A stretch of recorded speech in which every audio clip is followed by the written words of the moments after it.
dari masyarakat juga yang menyatakan bahwa ada Pak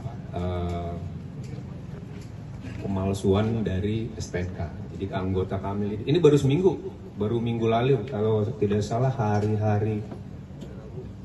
Rabu kemarin. Jadi sore suruh lidik, oh ternyata ada beberapa tempat, ada beberapa LP yang bisa kita tindak lanjuti. Itu baru seminggu ini. Ini tim tetap bekerja masih. Nah, ini sebenarnya banyak saya sampaikan. Ini bukan dari debt collector saja. Ada beberapa, kalau dari hasil keterangan ada beberapa yang misalnya STNK ini sudah lama. Itu orang ada yang dijual. Itu dijual berapa Pak? 100.000 ya?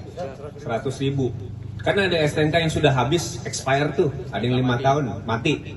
Nah itu dijual 100.000. Bukan dari debt collector saja. Ada dari mungkin ya kita nggak tahu. Dia bawa, dia habis selesai di ini kan.